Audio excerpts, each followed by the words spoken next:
இந்த நேரத்திலும் நாம் பிதாவாகிய தேவனை தொழுது கொள்ளும்படி கூடி வந்த இந்த நேரத்திலும் கர்த்தருடைய நாள் என்கின்றதான தலைப்பிலே மதுரை கூடல் நகர் மற்றும் அலங்கால நகர் பகுதியில கர்த்தருடைய ஊழியத்தை சிறப்பாய் செய்து வரக்கூடியதான அருமையான சகோதரர் ராஜபிரசாத் அவர்கள் கர்த்தருடைய வார்த்தையை வழங்க இருக்கிறார்கள்.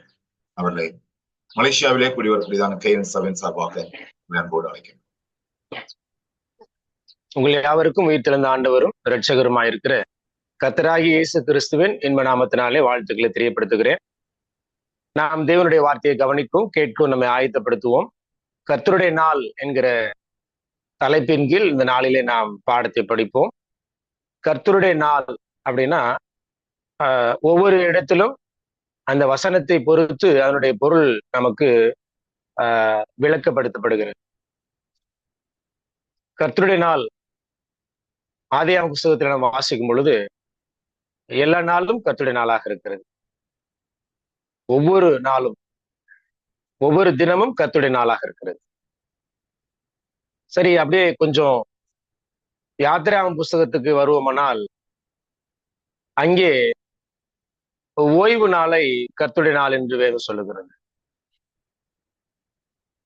இன்னும் சற்று புதிய ஏற்பாட்டுக்கு நாம் வெளிப்படுத்தின விசேஷ புஸ்தகத்திற்கு நம்முடைய கவனத்தை செலுத்தினால் 1ஆம் அதிகாரத்துல கர்த்தருடைய நாள் அப்படின்னு சொன்னா ஞாயிற்றுக்கிழமை வாரத்தின் முதல் நாள் அப்படின்னு ஒரு பொருள் இருக்கிறது. ஆக கர்த்தருடைய நாள் அப்படின்னு நம்ம எங்கெல்லாம் வாசிக்கிறோமோ அங்கே அவர் என்ன மைய கருத்தை வலியுறுத்த விரும்புகிறார் என்பதை கவனித்து நாம் முடிவுக்கு வருவோமானால் நாம் ஈஸியாக வசனங்களை புரிந்து கொள்ளவும் விளங்கவும் முடியும். இன்னும் ஒரு கர்த்தருடைய நாள் இருக்கிறது. அது நிருபங்களில் சொல்லப்பட்டிருக்கிறது. தெசலோனிக்கேயர் இது போன்ற சில நிருபங்களில் சொல்லப்பட்டிருக்கிறது. கர்த்தருடைய நாள் அப்படின்னு சொன்னா ஆண்டவராகிய இயேசு கிறிஸ்துவனுடைய வருகையும் கர்த்தருடைய நாள் என்று சொல்லப்படுகிறது. அப்ப நாம் எந்த கர்த்தருடைய நாளை அதிகமாக விரும்புவோம்?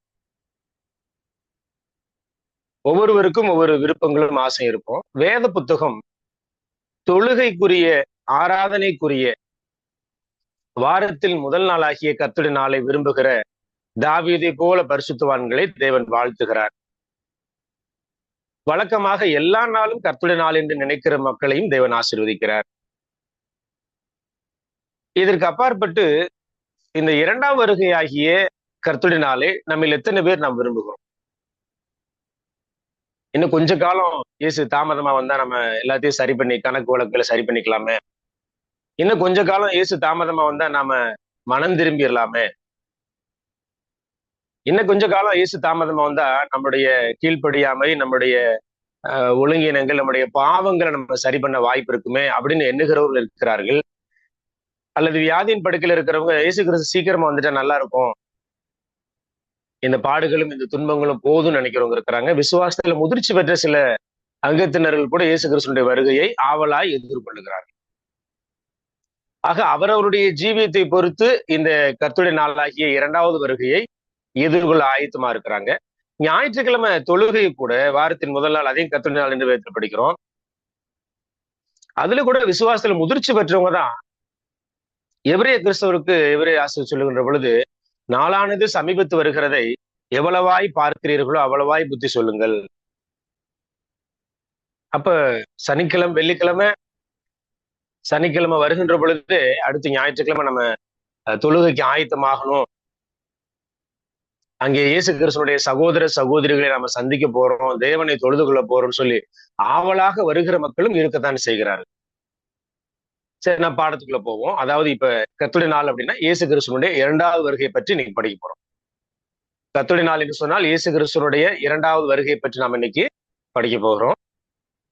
அவர் கேட்கிறார், அந்த நாளை விரும்புகிறவன் யார்? இயேசு கிறிஸ்துவனுடைய 2ஆவது வருகையின் நாளை விரும்புகிறவன் யார் என்றார். ஏன் இந்த சவாலான கேள்வி ஆமோஸ் தீர்க்கதரிசி அங்கே இருக்கிற இஸ்ரவேல் மக்களுக்கு சொல்லியிருக்கிறார்? இன்னும் அவர்கள் தங்கள் வேலைகளை ஒழுங்கு செய்யல, தங்களுடைய ஜீவியத்தை ஒழுங்கு பண்ணல, இன்னும் தங்களுடைய எண்ணங்களையும் தங்களுடைய செய்கைகளையும் அவர்கள் ஒழுங்கு செய்யாமல் இருக்கிறார்கள். அதாவது இன்னும் அவர்கள் பிடிவாதத்தில் இருக்கிறார்கள், வைராகியத்தில் இருக்கிறார்கள், தங்கள் வீம்புகளிலே மேன்மை பாராட்டுகிறார்கள். தங்களுடைய பொல்லாத காரியத்திலே அவர்கள் மேன்மை பாராட்டி வீம்பு செய்கிறார்கள். ஆமோஸ் புத்தகம் ஒரு அருமையான புத்தகம். படிக்கின்ற பொழுது எல்லாம் அற்று போனா கூட விசுவாசத்துல முதிர்ச்சி பெற்ற ஒருவர் கர்த்தரை நம்பியிருப்பார் என்று சொல்லப்படுகிறது. அத்திமரம், திராட்சை செடி, ஒலிவ மரம் இவைகள் எல்லாம் சொல்லுகின்ற பொழுது களஞ்சியம், மாடுகள் இவைகள் எல்லாம் அற்று போனாலும் நான் கர்த்தருக்குள்ள மகிழ்ச்சியா இருப்பேன், கர்த்தருக்குள்ள நம்பிக்கையா இருப்பேன்னு சொல்லி அந்த மக்களுக்கு தன்னுடைய நம்பிக்கையும் தன்னுடைய விசுவாசத்தையும் தூண்டும்படி தீர்க்கதரிசி செயல்படுகிறார். அந்த நாளிலே நாம் அழிவு ஆபத்துகளிலிருந்து தப்பித்துக் கொள்ள முடியும். அதை தொடர்ந்து முதல் நூற்றாண்டு காலகட்டத்திலே எருசலேமினுடைய அழிவில கூட நாம் நம்மை தற்காத்துக் கொள்ள முடியும், ஓடி ஒளிஞ்சு கொள்ள முடியும். எருசலேமின் அழிவிலே சிலர் அகப்படுகிறார்கள், சிலர் அகப்படாமல் தப்பித்துக் கொள்ள முடியும். ஆனால் இயேசு கிறிஸ்துடைய 2வது வருகை ஆகிய கர்த்தருடைய நாளிலே யாரும் எங்கேயும் போய் ஒளிந்து கொள்ள முடியாது, யாரும் எங்கேயும் போய் தப்பித்துக் கொள்ளவோ மறைந்து கொள்ளவோ முடியாதுன்னு சொல்றாரு. ஆகவே இந்த கேள்வி எழுப்புகிறார் ஆமோஸ் 5ஆம் அதிகாரத்துல, கர்த்தருடைய நாளை விரும்புகிறவர்கள் யார்? சாதாரணமாக ஞாயிறு தொழுகையை தவற விடுகிறோம், சாதாரணமாக நாம் ஞாயிறு தொழுகைக்கு தாமதமாக வருகிறோம், சாதாரணமாக நாம் ஜெபங்களுக்கு முக்கியத்துவம் கொடுத்து பங்கு பெறுகிறது இல்லை ஒரு வகையான மக்கள். இன்னொரு வகையான மக்கள் ஜெபங்களுக்கும் தொழுகைக்கும் முக்கியத்துவம் கொடுத்து, ஆராதனைக்கு முக்கியத்துவம் கொடுத்து, வேத வகுப்புகளுக்கு முக்கியத்துவம் கொடுத்து, ஜெபத்திற்கு முக்கியத்துவம் கொடுத்திருப்பாங்க. அவர்கள் அந்த நடைமுறை வாழ்க்கைக்கு ஏற்றாற் போல தேவனுடைய பிரமாணங்களுக்கு கீழ்ப்படியாம அவங்க படிக்கிறது ஒன்றும் தங்களுடைய வாழ்க்கையில நடைமுறைப்படுத்துகிறது ஒன்றுமாக இருப்பாங்க. ஏன்னா அவங்க தன்னுடைய மனசாட்சியை நல்ல வழிகாட்டியாக அவர்கள் நம்புகிறார்கள். நம்ம ஒண்ணு யாருக்கு கெடுதி செய்யல, நம்ம யாருக்கு தீங்கு செய்யல, நம்ம சரியாதான் இருக்கிறோம், நாம யோக்கியமாகத்தான் இருக்கிறோம் என்று தங்கள் மனசாட்சியை நம்புவாங்க. ஈவன் யாரு அப்படின்னா பிரமாணத்தை கைகொள்ளுகிற சிலர் கூட, சரியாக தொழுகைக்கு வருகிற சிலர் கூட அப்படி நினைக்க கூடும். 3வது ஒரு வகையான மக்கள் இருக்காங்க. நெருக்கடிகள், உபத்திரவங்கள், போராட்டங்கள், கண்ணீர்கள், நிந்தைகள், அவமானங்கள்ல தொழுகையை தவற விடாமல் பங்கு பெற்று அங்க தொழுகையில என்ன பிரசங்கத்தை கேட்டாங்களோ, அல்லது தனியாக வேத வாசிக்கும் பொழுது என்ன படிச்சாங்களோ, அல்லது தேவன் அவர்களை எப்படி வழிநடத்த சித்தமா இருக்கிறாரோ அப்படி நடக்கின்ற ஒரு சிலரும் இருக்கத்தான் செய்கிறார். இந்த 3 வகையான மக்கள் தான் காலப்போக்குல அது ஒரு ஃப்ளோட்டிங் மாதிரி, ஒரு சைக்கிள் மாதிரி, அது ஒரு சுழற்சி மாதிரி திரும்பி திரும்பி வந்து கொண்டே இருக்கிறார். ஒன்னும் எதுலையுமே பங்கு வர மாட்டாங்க, இன்னொன்னு எல்லாவற்றிலும் பங்கு பெற்று கேட்ட வசனத்தைப்படி நடக்க மாட்டாங்க. 3வது வகையான மக்கள் மாத்திரம்தான் அதுல ஒரு சிலர் என்ன செய்கிறார்கள் சொன்னா நிலைத்து நிற்கிறார்கள். அந்த 3வது வகையில இருக்கக்கூடிய மக்களாக தொழுகையில் இருக்கிற நம்ம எல்லாரும் இருக்க நம்ம ஆயத்த செய்து கொள்வோம்.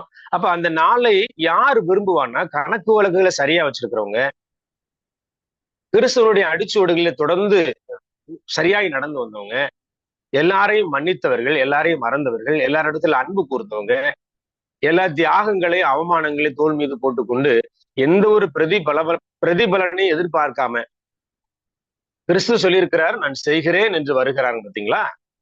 அதாவது ரத்தத்திலே தோய்த்து கழுவப்பட்டவர்கள் சொல்லி வேதத்துல சொல்லப்பட்டிருக்கிறது. அவர்கள் தான் இந்த விதமான, அதாவது இயேசு கிறிஸ்துடைய 2வது வருகை அந்த கர்த்தருடைய நாளை விரும்புவார்கள் என்று வேதத்துல படிக்கிறோம். அந்த நாள் இருளும் அந்தகாரமான நாள்ன்ற யோவேல் 2ஆம் அதிகாரம், யோவேல் 2ஆம் அதிகாரத்துல வாசிக்கும் பொழுது சொல்லப்படுகிறது 2ஆம் வசனத்துல, அது இருளும் அந்தகாரமுமான நாள், அது மப்பும் மந்தாரமான, கணிக்கவே முடியாதுன்ற இயேசு கிறிஸ்து சொல்லுகிறார் 2வது வருகை ஆகிய கர்த்தருடைய நாள் எனக்கே தெரியாதுன்ற. பரலோகத்திலே உள்ளவர்கள் அறியாதுன்னு சொல்லப்பட்டிருக்கு. மனிதர்களுக்கு மறைக்கப்பட்டிருக்கிறது. பிதாவாகிய தேவன் ஒருவரை தவிர அந்த கர்த்தருடைய நாள் என்றைக்கு எந்த வேளையில் என்று சொல்லப்படுகிற விஷயம் மறைக்கப்பட்டிருக்கிறது. ஆக ஒரு விஷயத்துக்கு நாம் எவ்வளவு ஜாக்கிரதையோடு ஆயத்தமாக இருக்க வேண்டும் சொன்னா, இந்த கர்த்தருடைய நாளின் நியாய தீர்ப்பு நாளை பார்க்கல் வேறு ஒரு நாள் நமக்கு சிறந்த நாள் கிடையாது. அன்றைக்கு நம்முடைய வாழ்க்கையினுடைய கைகளின் பிரயாசங்கள், நம்முடைய ஆத்மாவுடைய பிரயாசங்களுக்கு, நம் பட்ட பாடுகளுக்கான வெகுமதிகள் நியாய தீர்ப்பு நாள் நமக்கு கொடுக்கப்பட போகிறது.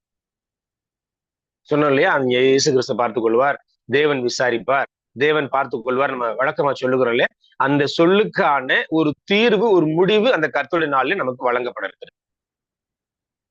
அப்ப அந்த நாளை நாம விரும்பணும் அப்படின்னு சொல்லி ஆமோஸ் சொல்லி கொடுக்குறேன். அந்த நாளை நம்ம எப்ப விரும்புவோம் அப்படின்னா, நான் சரியா இருந்தாதான் என்னால விரும்ப முடியும். நான் சரியில்லாம நான் ஆயத்தம் இல்லாம இருந்தா நான் பயந்துதான் இருப்பேன். நான் மாட்டிக்கொள்ளுவேனே, நான் அகப்படுவேன். இந்த கேள்வி இயேசு கேட்டா நான் என்ன செய்வேன் அப்படின்னு நான் அங்க கலங்கிதான் போயிருப்பேன். அதே யோவேல் 2ஆம் அதிகாரம் 11 வசனத்தை வாசிக்கும் பொழுது, கர்த்தருடைய நாள் பெரிதும் மகா பயங்கரமாயிருக்கும், அதை சகிப்பவன் யார்? அதை சகிப்பவன் யார்? முதல்ல ஒரு கேள்வி கேட்டார், அதை விரும்புகிறவன் யார்? இங்க கேள்வி கேட்கிறாரு, அதை சகிக்கிறவன் யார் என்று கேள்வி கேட்கிறார். ஒரு வசனம் படிப்போம். செப்பனியா 1ஆம் அதிகாரம். செப்பனியா 1ஆம் அதிகாரம் 14, 15 வசனங்களை சகோதரன் ஒருத்தர் வாசிங்க. செப்பனியா 1, 14, 15. கர்த்தருடைய பெரிய நாள் சமீபித்திருக்கிறது, அது கிட்டி சேர்ந்து மிகவும் தீவிரித்து வருகிறது. கர்த்தருடைய நாள் என்கிற சத்தத்திற்கு பராக்கிரமசாலி முதலாய் அங்கே மனங்கசந்து அலறுவான். அந்த நாள் உக்கிரத்தின் நாள், அது இக்கட்டும் இடுக்கமுமான நாள், அது அழிவும் பால்கடிப்புமான நாள், அது இருளும் அந்தகாரமுமான நாள், அது மப்பும் மந்தாரமுமான நாள். இந்த வசனம் படிக்கும் போது நமக்கு ஒரு பயமும் நடுக்கமும் நிச்சயமா வரும் நான் விசுவாசிக்கிறேன். பராக்கிரமசாலிகள் கூட கரைந்து உருகி போவார்களாம் அந்த நாளை பார்க்க முடியாமல். ஏன்னா பிரேத குழியில் உள்ள அநேகர் அவருடைய சத்தத்தை கேட்பாங்க. உயிரோடு இருக்கிற நாம மேகத்தில் எடுத்துக்கொள்ளப்படுவோம். 1000, 10,000 தேவ தூதரோடு எக்கால சத்தத்தோடு அவர் வானத்திலிருந்து இறங்கி வருவார், மேகத்தில் இருப்பார். நாம் சிலர் உயிரோடு கூட நாம் எடுத்துக்கொள்ளப்படுவோம், மரணத்தை காணாமல், மரணத்தை ருசி பார்க்காமல். ஆனால் இந்த சரீரத்தோடு அல்ல, நம்முடைய ஆத்மாவை அவர் எடுத்துக்கொள்ளுவார். அப்பொழுது வானங்கள் பூமிகள் வெந்து உருகி போகும் என்று சொல்லப்படும். இந்த காட்சிகள் எல்லாம் நாம் பார்க்கும் பொழுது கற்பனை செய்து பார்ப்போம், அங்கே ஒரு எவ்வளவு ஒரு திகில், ஒரு பயங்கரங்கள் இருக்கும். இயேசுவானவர் பூமிக்கு 2வது விசை வருகின்ற பொழுது அவர் கிருபையும் இரக்கத்தையும் தயவும் கொடுக்க வரல. மனுஷகுமாரன் வரும் பொழுது அவர் விசுவாசத்தை காண்பாரோன்னு மார்க் புஸ்தகத்தில் நம்ம படிக்கிறோம். நம்ம கிட்ட இருக்கிற விசுவாசத்தை பார்க்கறதுக்காக அவர் 2வது முறை வரவில்லை. கொரிந்தி நாட்டு மக்கள் சொல்லுகின்ற பொழுது அங்கே அன்போடு பிறம்போடும் என்று சொல்லி 1 கொரிந்தியர் 2 கொரிந்தியர் நம்ம பிரிக்கிறோம். அவ்வளவு கீழ்ப்படியாமையான மக்களாய் அவர்களை நம்ம பார்க்கிறோம். அதே போல இப்ப 2வது விஷயம் அவர் வருகின்ற பொழுது நம்மை தட்டி கொடுக்கவும், இதெல்லாம் சரி பண்ணிக்கங்கன்னு சொல்லி நம்மளை ஞாபகப்படுத்தவும் தூண்டுதல் பண்ண வரல, செட்டில்மெண்ட் பண்ண வருகிறார். நம்மை நியாயம் தீர்த்து பரலோகத்திற்கு அழைத்து செல்ல வருகிறார்.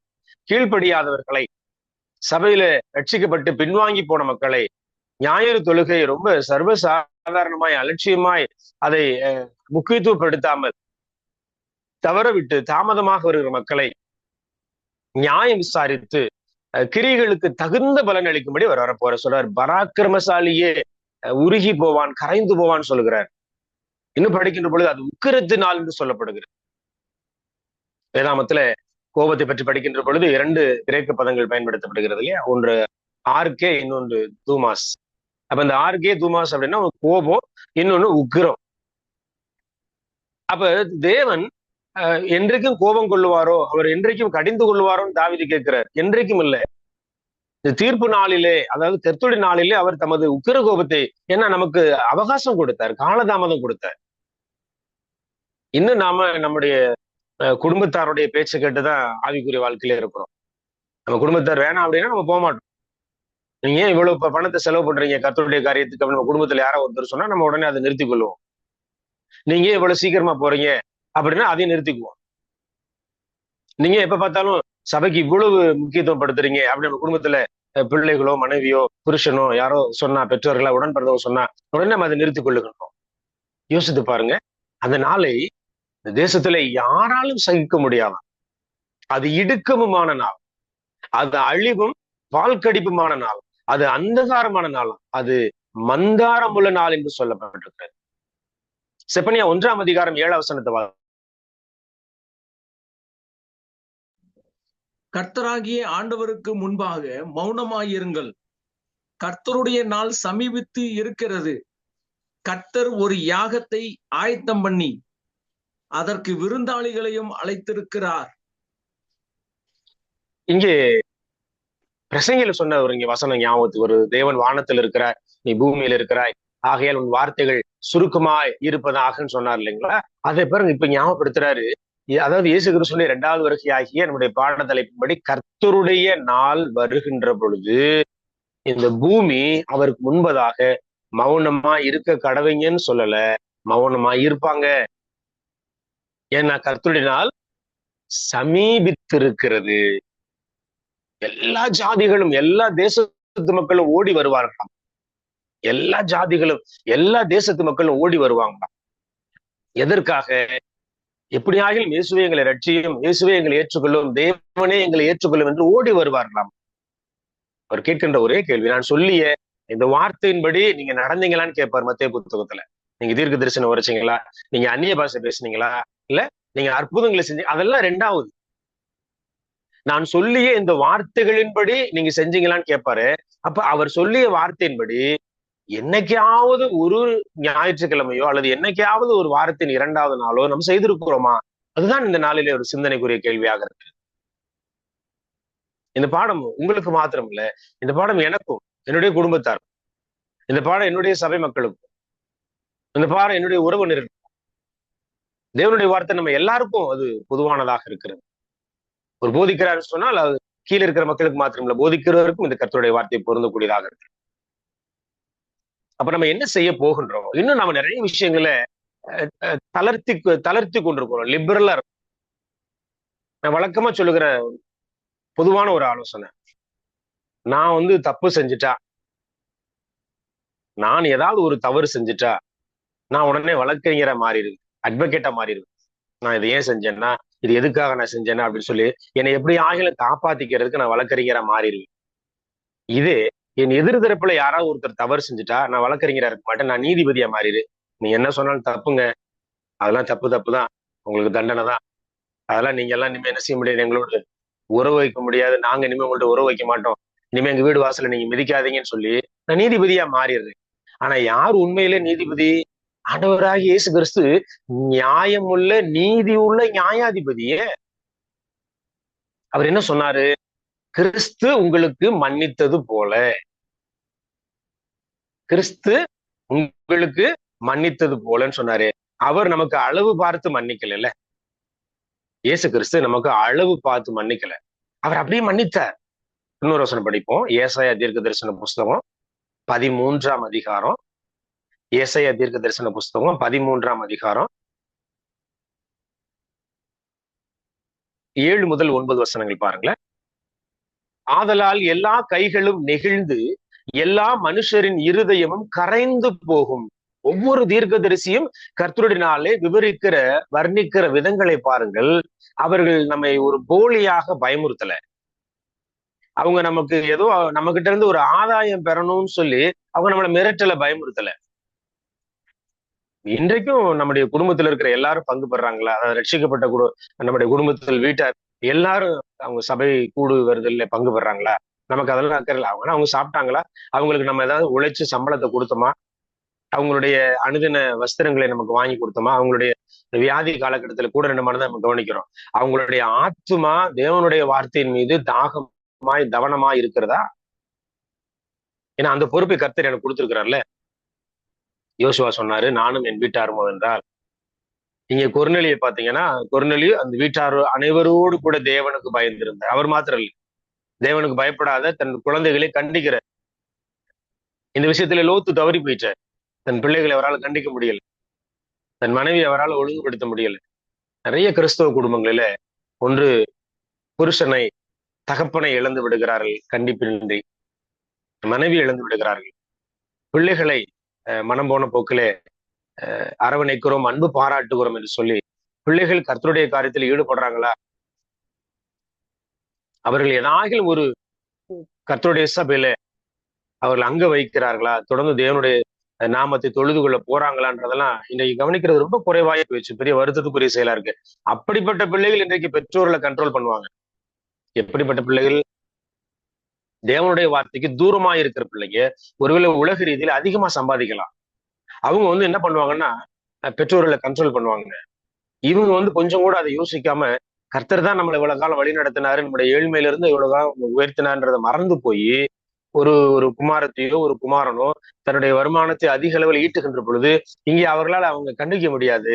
அவங்க என்ன பண்ணுவாங்கன்னா அந்த தன்னுடைய விசுவாச உறுதியிலிருந்து கீழே இறங்கி தன்னுடைய பிள்ளை அந்த குமாரனோ குமாரத்தையோ சொல்லுகிறதை கேட்டு இவர்களும் தங்கள் விசுவாசத்தை பாழ்படுத்திக் கொள்கிறார்கள். அதைத்தான் இங்க ஏசாயா புத்தகத்துல நம்ம படிக்கின்ற பொழுது 13ஆம் அதிகாரத்துல 7 முதல் 9, எல்லா கைகளும் நெகிழ்ந்து எல்லா மனுஷரின் இருதயமும் கரைந்து போகும். பிள்ளைகளை நேசிக்க கூடாதுன்னு சொல்ல, பிள்ளைகளுடைய வருமானத்தை வாங்க வேணாம்னு சொல்லல. ஆனால் பிள்ளைகள் நாம் போகிற கிறிஸ்துவனுடைய மார்க்கத்தின் அந்த விசுவாச பாதையை திருப்புகிற மாதிரி பேசினா, அங்கே ஒரு பெற்றோராக, ஒரு அண்ணனாக, ஒரு அக்காவாக, இல்ல ஒரு மூத்த சகோதரனாக நாம் கண்டிக்க வேண்டிய இடத்துல இருக்கிறோம். ஏன்னா கர்த்தருடைய நாளில் அவர்கள் தப்ப முடியாது, அவர்கள் மாட்டிக்கொள்ளுவார்கள். அடுத்த வசனம் பாருங்க.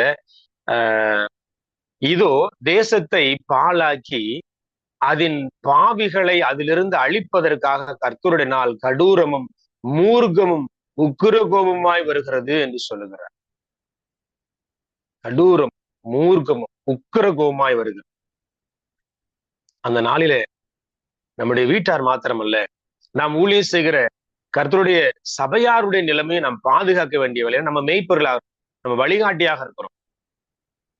யாராவது வந்தா என்ன, யாராவது வராட்டி நமக்கு என்ன, அப்படி நம்மளால இருக்க முடியாது. பொறுப்பற்ற நிலையில நாம இருக்கவே முடியாது. வெளிப்படுத்தின விசேஷம் 1ஆம் அதிகாரம் 3 வசனத்துல வாசிக்கின்ற பொழுது, தீர்க்க தரிசன வசனங்களை வாசிக்கிறவர்களும் கேட்கின்றவர்களும் கை கொள்ளுகின்றவர்களும் பாக்கியவான்கள் என்று சொல்லுகிறார். தீர்க்க தரிசன வசனத்தை வாசிக்கிறவங்க, கேட்கிறவங்க, கை கொள்ளுகிறவங்க பாக்கியவான். அதிலேயே 10ஆம் வசனத்தை வாசிக்கும் பொழுது நான் கர்த்தருடைய நாளில் ஆவிக்குள்ளானேன். அப்ப இது பாருங்க, ஞாயிற்றுக்கிழமை பற்றி பேசுகின்றார். ஞாயிற்றுக்கிழமை சரீரத்தை நாம் ஒதுக்கி ஆத்துமாவில, மனம் இருதயம் ஆவி ஆகிய ஆத்துமாவில நாம் ஒன்றுபட்டு முக்கியத்துவத்தை நாம் தேவனுக்கு கொடுக்கும்படி, கிறிஸ்துவுக்கு கொடுக்கும்படி நாம் பிரயாசம் எடுக்க வேண்டும்.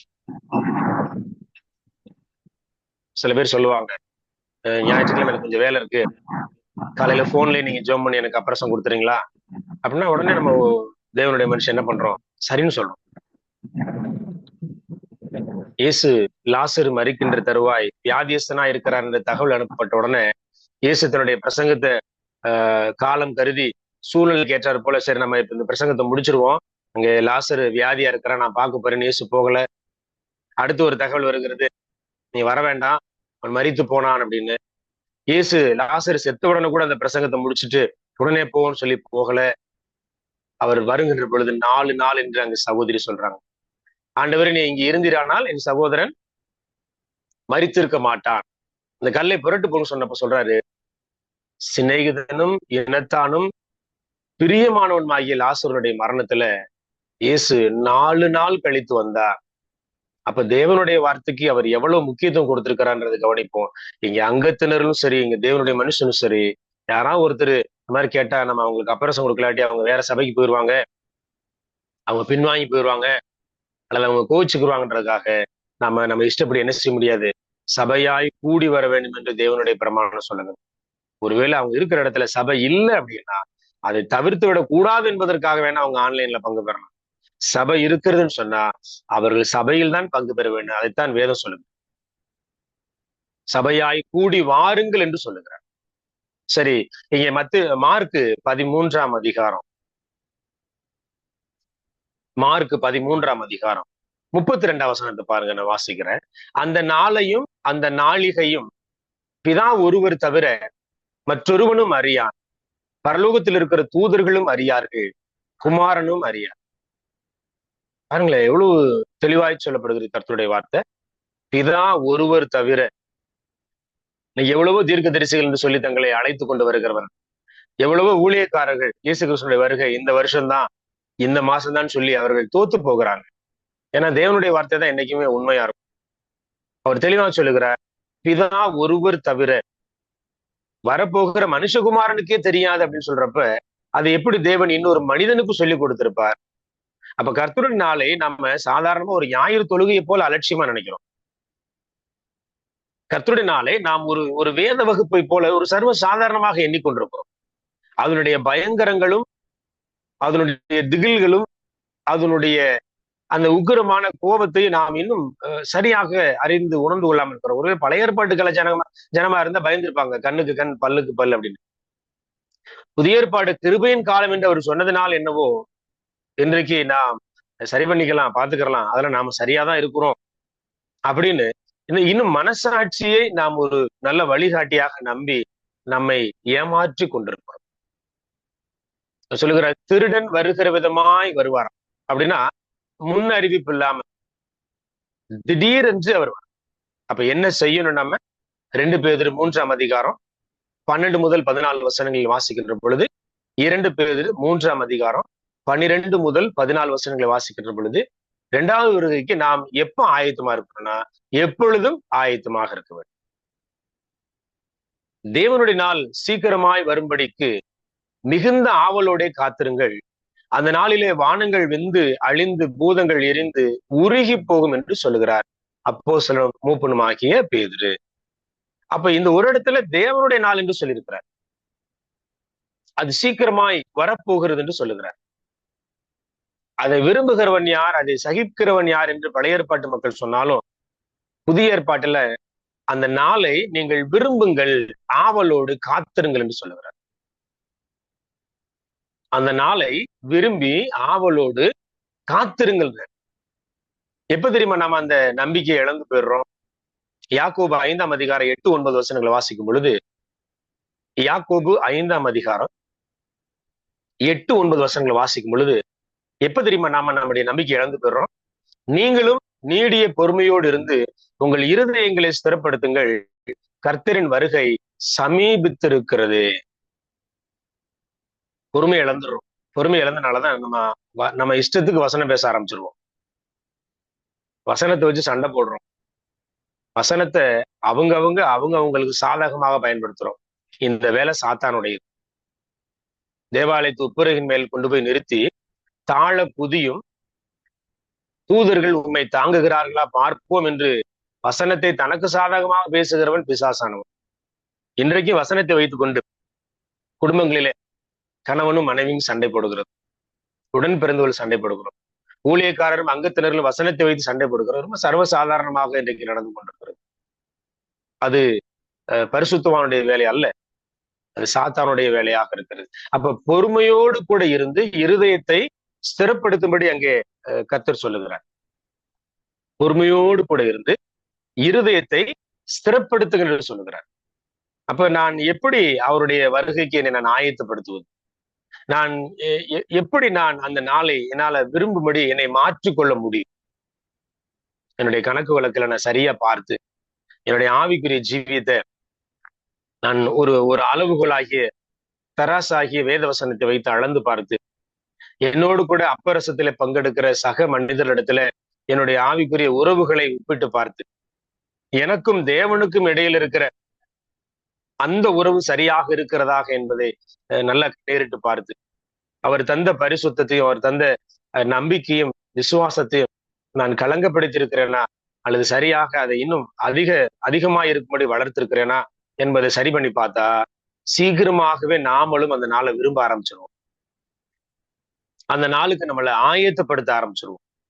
நியாயத்தீர்ப்பு நாள் அப்படின்னு சொன்னா நம்ம பயப்பட மாட்டோம். ஏன்னா கணக்கு வழக்கு சரியா இருக்கு, நான் சரியாக இருக்கிறேன், நான் யாருடைய நிலத்தையும் யாருடைய பணத்தையும் அபகரிக்கல, நான் யார் மீதும் வீணாக குற்றம் சுமத்தல. அப்படியே ஒருவேளை எனக்கு யாராவது தீங்கு இழைத்து எனக்கு நஷ்டத்தை ஏற்படுத்தியிருந்தா அதை நான் பெருசாவே எண்ணலன்ற. எனக்கு குருந்தியர்ல அப்படித்தான் நம்ம படிக்கிறோம். 1 குருந்தியர்ல 5ஆம் அதிகாரத்திலும் சரி 7ஆம் அதிகாரத்திலும் சரி, நீங்கள் ஏன் அநியாயத்தையும் நஷ்டத்தையும் பொறுத்து கொள்ளுகிறதில்லைன்னு கேட்கிறார். குருந்தியர்ல படிக்கின்ற பொழுது, நீங்கள் ஏன் அநியாயத்தையும் நஷ்டத்தையும் பொறுத்து கொள்ளுகிறது இல்லைன்ற. கிறிஸ்தவம்னாலே சகிக்கிறது, பொறுத்து கொள்ளுகிறதானே. கிறிஸ்தவம் சரி கட்டுகிறது அல்ல. கிறிஸ்தவம் என்று சொன்னால் அதாவது பதிலுக்கு பதில் பழி வாங்குகிறது அல்ல. எல்லாருமே அநேக விஷயங்களில தவறுகிறோம். எல்லாரும் அநேக விஷயங்களில தவறுகிறோம். இன்னும் நாம் பூரண புருஷனாக ஆகிவிடல. ஆனால் பூரண புருஷனாகும்படி நாம் பிரயாசம் எடுத்துக்கொண்டோம். அப்ப பூரண புருஷனாகும்படி பிரயாசம் எடுக்கின்ற நம்முடைய கிறிஸ்தவ ஜீவியத்துல சில தள்ளாட்டங்களும் சில தடுமாற்றங்களும், இன்னும் சொல்ல போனா சில சறுக்கி விழுகிறதும் நடக்கத்தான் செய்யும். நாம பாருங்க, ஒரு கையும் களவுமாய் பிடிக்கப்பட்ட ஒரு வேசி பெண்மணியை குற்ற சுமத்தும்படி யூதர்கள் சூழ்ந்துட்டாங்க. அவங்க கொண்டாந்தது மோசையின் பிரமாணத்தை. ஏன்னா உண்மைதான், இயேசு இன்னும் உயிரோடு இருக்கிறார், இயேசு மரிக்கல. இயேசு மரித்து உயிர் தெழுந்திருந்தா புதிய பிரமாணத்தை கொண்டாந்துருப்பாங்க. இப்ப இயேசு உயிரோடு இருக்கிறார். அவர்கள் மோசையின் பிரமாணத்தை கொண்டாந்து இந்த ஸ்திரீயானவள் கல்லெறிந்து கொல்லப்பட வேணும்னு சொல்லி ரொம்ப ஆக்ரோஷமா குற்றப்படுத்திட்டே இருக்கிறார். அதுல பெரிய ஒரு கேள்வி என்னன்னா, இந்த குற்றப்படுத்தின சிலர் அந்த பெண்ணிடத்துல பிரவேசிச்சவங்க. இயேசு ரொம்ப அழகாய் அந்த பிரச்சனையை கையாளுகிறார். உங்களில் பாவம் இல்லாதவன் இவள் மீது முதல் கல் எறிங்கன்னு சொன்ன உடனே அங்க இருக்கிற ஒருத்தரால கூட அந்த பெண்ணை கல்லெறிஞ்சு கொள்ள முடியல. எல்லாரும் அமைதலாக கலைந்து சென்று விடுகிறார். அந்த யூதர்கள் கூட மனம் திரும்பி இருக்கிறாங்க, யூதர்கள் கூட உணர்ந்து இருக்கிறாங்க. ஆனா நாம புதிய ஏற்பாட்டு கிறிஸ்தவன் சொல்லிட்டு ரொம்ப எல்லை தாண்டி பேசிட்டு ரொம்ப வரம்பு மீறி நடந்து கொள்ளும். எல்லாமே நான் தான் சரி, நான் செய்யறதுதான் கரெக்ட் சொல்லுவாங்க இல்லையா? நம்ம படிக்கிறது ராமாயணம், இடிக்கிறது ராமர் கோயில் சொல்லுவாங்க. பைபிளை படிச்சுட்டு பைபிளுக்கு விரோதமா செய்கிற ஒரே கூட்டம் யாருன்னா புதிய ஏற்பாட்டு சபையாராகிய நீங்களும் நானும். சபையின் வளர்ச்சியை பொறுத்து கொள்ளவே முடியாத கூட்டம் யார் அப்படின்னா நீங்களும் நானும்.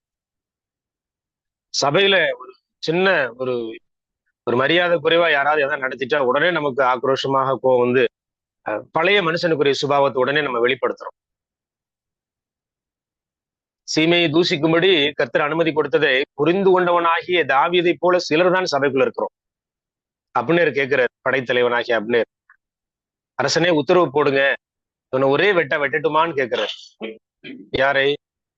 தூசித்தவனாகி சீமை. அவன் என்ன தூசிக்கிறான்? ரத்த பிரியனே, பேழியாளின் மனுஷனே, தொலைந்து போன்னு தூசிக்கிறான். தாவீது கர்த்தருடைய நாளை விரும்புகிறார்.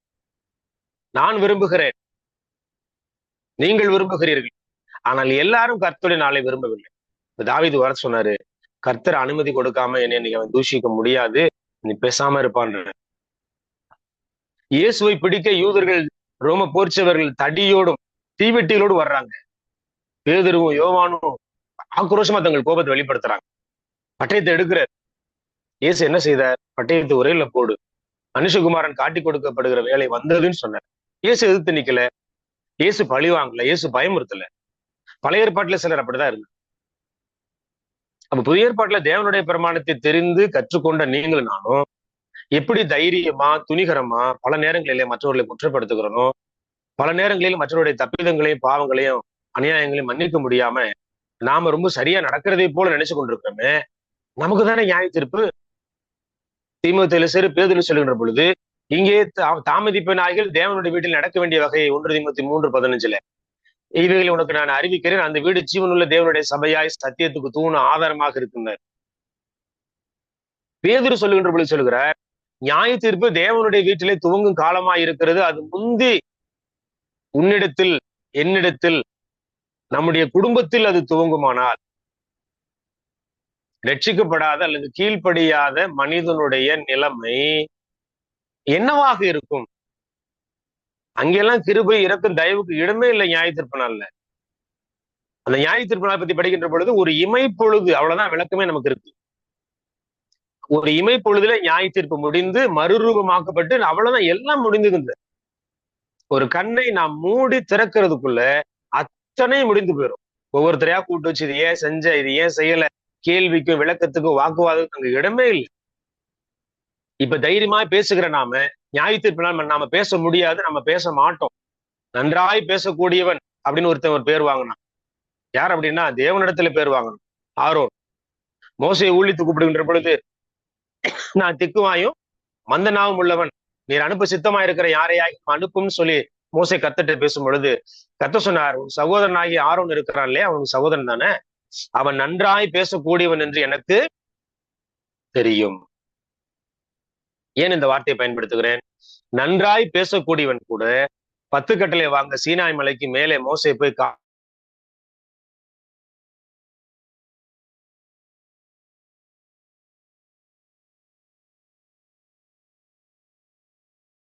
இந்த போதகர்மார் இருக்கிறோம், பிரசங்கியால் இருக்கிறோம், மூப்பர்கள் இருக்கிறோம், முன்னோடிகள் இருக்கும், அருமையாய் ஜெபம் பண்ணக்கூடிய ஜெபத்துல கைதேர்ந்த ஊழியக்காரங்க இருக்கிறோம், திறமையாய் அப்படியே ரொம்ப அழகாய் பாடக்கூடிய பாடல் பாடக்கூடியவங்க இருக்கும். தவறில்லாமல் அழுத்தம் திருத்தமாய் வேத வசனத்தை வாசிக்கக்கூடிய வேத வாசிப்பாளர்கள் இருக்கிறோம். கர்த்தருடைய பந்தியை உருக்கமாய் உயிரோட்டமாய் நடத்தக்கூடியவங்க இருக்கிறோம். திறம்பட போதிக்கிற பிரசங்கியால் இருக்கிறாங்க. நான் என்ன பிரசங்கம் பண்றேன்? திறம்பட பிரசங்கம் பண்ற பிரசங்கியால் இருக்கிறோம்.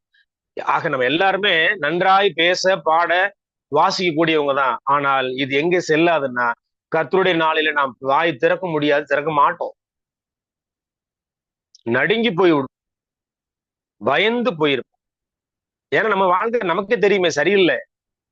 நிறைய விஷயங்களை நம்ம மாறாம இருக்கிறோம், மாத்தப்படாம இருக்கிறோம். கண்டிக்க வேண்டிய இடத்துல நம்முடைய மனைவிமார்களையும் சரி, பெற்றோர்களையும் சரி, நம்முடைய பிள்ளைகளையும் சரி கண்டிக்காம இருக்கிறோம். இஷ்டத்துக்கு விட்டுருக்கிறோம். ஊர்ல இருக்க எல்லாரும் திருத்துவோம், ஊர்ல இருக்கிற எல்லாரையும் நம்ம மிரட்டுவோம். நம்முடைய குடும்பத்தை ரொம்ப சர்வசாதாரணமா விட்டுருவோம். அந்த நிலைமை ரொம்ப பயங்கரமா இருக்கும். நம்மோடு கூட நம்முடைய குடும்பத்தார் பரலோகத்துக்கு வரணும். நம்மோடு கூட ரட்சிக்கப்பட்ட தேவனுடைய பிள்ளைகள் பரலோகத்துக்கு வரணும். பின்வாங்கி போன மக்கள் வரும்படி ஊக்கமா ஜெபம் பண்ணணும். கர்த்தருடைய நாளை நம்ம விரும்புவோம். விரும்புறதுக்கு காரணம் என்னன்னா, அதுதான் சரியானது. அங்கேதான் நமக்கு நித்தியம் இருக்கிறது பரலோகத்துல. அப்ப அந்த பரலோகத்துக்கு போறதுக்கு இடையூறாக இருக்கிற சில பழக்க வழக்கங்களையும் சில குணங்களையும் நம்ம என்ன செய்வோம்? மாற்றி அமைத்துக் கொள்வோம். தேவன் நம்மை ஆசீர்வதிப்பராக. பொறுமையான கவனத்துக்கு நன்றி சொல்லுகிறேன். முடிவு பரியந்தம் நிலைத்து நிற்பவனே ரட்சிக்கப்படுவான். அப்ப இயேசு கிறிஸ்து அந்த வர்ற அந்த கடைசி நிமிட நொடி வரைக்கும் சரியாக உண்மையாக இருக்க முயற்சி எடுப்ப பிரயாசப்படுவோம். நம்ம எல்லாருமே வளர்ந்து கொண்டு வருகிறோம். இன்னும் நம்ம யாரும் முழுமை அடையல. தேவன் நம்மளை ஆசீர்வதித்து பலப்படுத்தி வழி நடத்துவாராக. உங்கள் பொறுமையான கவனத்துக்கு நன்றி. வாய்ப்பு கொடுத்த மலேசியா நாட்டு மக்களுக்கும், கேட்டுக்கொண்டிருக்கிற ஒவ்வொரு ஊழியக்கார சகோதரருக்கும் ஆண்டவராகிய இயேசு நாமத்தில் என்ன வாழ்த்துக்களையும் நன்றியும் ஸ்தோத்திரத்தை ஏறெடுக்கிறேன். தேவன் நம்மை ஆசீர்வதிப்பாராக. கர்த்தருடைய நாளை நாம் விரும்புவோம்.